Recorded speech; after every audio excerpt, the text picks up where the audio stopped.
Well, it looks like it's one job after the next. Here, you got Rivian to cut 600 jobs. GM layoff escalates. More Trump job losses as GM blames 3,300 layoffs. It looks like a never-ending saga, and it's only October, and we haven't even gotten to 2026 yet.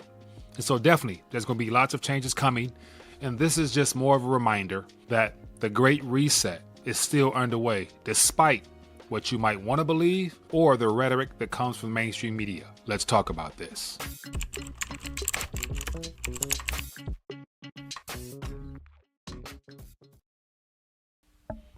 All right, so I want to take a minute, share some thoughts in reference to just some headlines that I can't not talk about, just because, it's stories like this that impacts everyday Americans, and a majority of them have no clue as to how the bigger picture is what impacts them the most outside of the day-to-day things that they experience from their work, family, and everything else in between. And, when I thought about, how to present this, it's not like a fear, doom and gloom. It's more so like these stories, I'm not making this stuff up. And then you have some that say, oh, look on the bright side, this, the disruption is going to create new jobs and new industries, and which is true. But in the midst of a reset, it's never comfortable. And the majority of people, 99.99% of people, have no clue as to what is going on in reality, why it's happening, and or what to do about it. And so, of course, if you're tuned in here, you know the importance of thinking outside the box, diversifying, having many irons in the fire so that you're not just solely dependent upon one of anything other than, of course, Christ. But beyond that, I came across an interesting letter from the UAW. And so me being positioned here in Metro Detroit, I'm in the Motor City hub of the world. And as I always say before, where Detroit goes, so does the rest of the world. And I've been paying attention very closely because it's hard not to when you're in the city where everything is, this is the mecca of automobiles. And when you're seeing article after article of deliberate, downgrading of the car manufacturing sector, you just can't help but notice these things and want to talk about them and also offer any type of additional information to those who might be impacted. If you're in the automotive space, and of course, a lot of the community members here are from Detroit, and so you're definitely hearing the sound of my voice.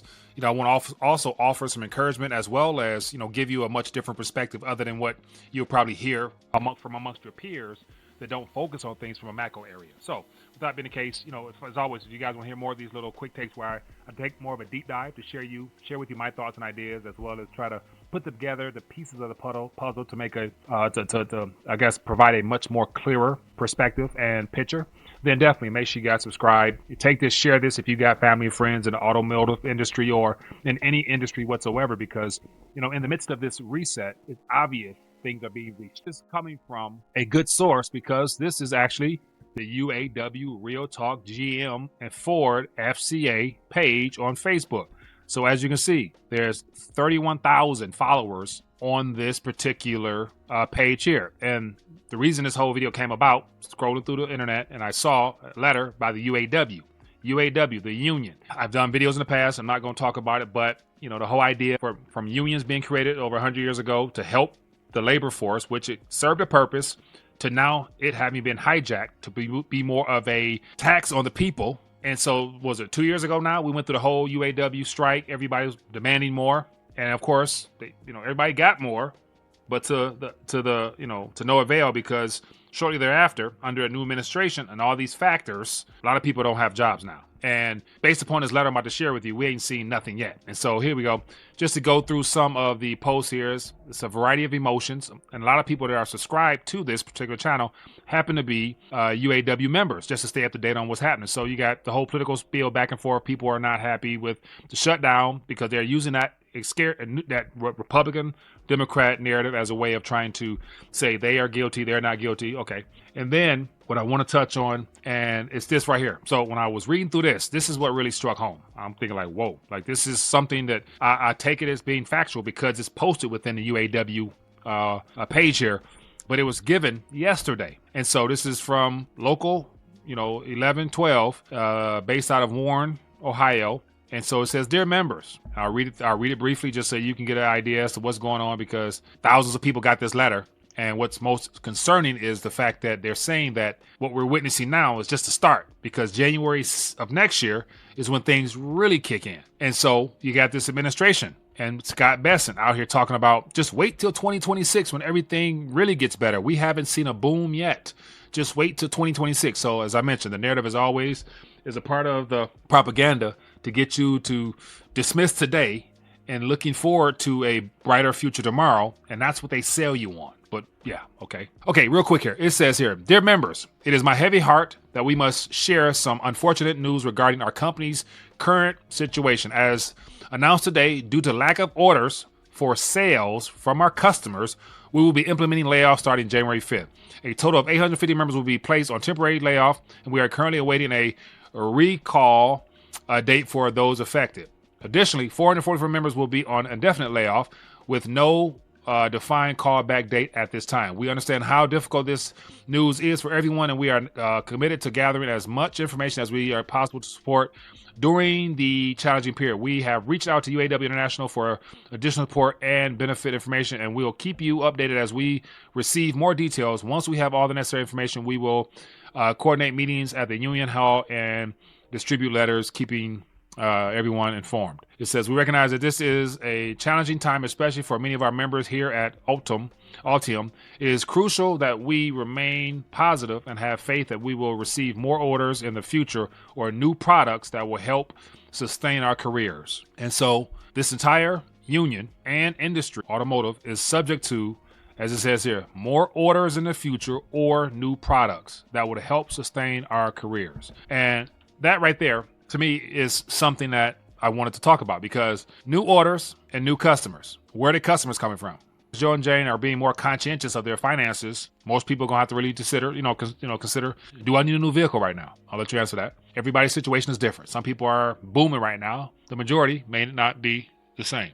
And then you're going to, new orders, new customers, new orders. And so this has a lot to do with the whole tariff situation. Not enough natural resources because the U.S. don't really produce much other than consumption. And so needing new raw materials, the manufacturing of these vehicles, then you need customers to buy them. So that whole chain of order has been disrupted. But it's not by accident, because as I mentioned before, all this is long overdue, because these are the things that's going to take us to that 2030 timeframe where bit by bit, blow by blow, the goal is to keep people distracted, dumbed down, and their attention diverted towards a variety of topics rather than front and center as to what is really going on. That's where things go back to the idea of the public-private partnership. Until this administration or any of our politicians, and none of them, name one in Congress that talks about Agenda 2030 or World Economic Forum, Great Reset Agenda. Those are off limits. They talk about all the other stuff. Left, right, Schumer lockdown, Trump this, then, President Xi and our meeting went great, all that stuff, but they'll never touch on the core basis of what this is really about. And so once again, this is just some headlines surfacing today with that letter talking about what's to come. This is a particular factory, but it's good to say more people are getting those letters from a variety of factors, and it's going to be very interesting as all this unwinds. And so let me actually share with you another little news story here that really should make things, a little bit should be of concern, because as I started off earlier, Tesla happens to be the numero uno of our car companies, but it's not necessarily best. And so here's a headline here. This is in the same thing from Detroit News. It says China blows past record for Europe car sales on hybrids. Anthony Palazzo of William, whatever. Then it goes on to say a BYD dealership in the UK, companies led by BYD company in America. Why? It is no coincidence that Elon Musk has contracts with all of his businesses with our government in exchange for the ability to monopolize the industry. So this is another little game that they play against us, where had they opened up our markets, allowed the free markets to promote and to do business as normal, let competition be the decider of the final purchases. Yeah, a lot of U.S. manufacturers wouldn't be in business, or they wouldn't be selling cars, because nobody would buy a $130,000 Humvee electric when you can get something from over there half that price. It looks better, but that's just my opinion. So once again, this is what's happening. Just thought I would take a minute to share some updates. But yeah, it's interesting times, people. And once again, nothing's changed. Everything's moving forward. But the narrative, pick your poison. Whatever you want to hear from, that's what your politicians will tell you. But anyway, curious to hear what you guys think. If you found value, hit that thumbs up, drop a comment. I'll catch you guys later. Peace.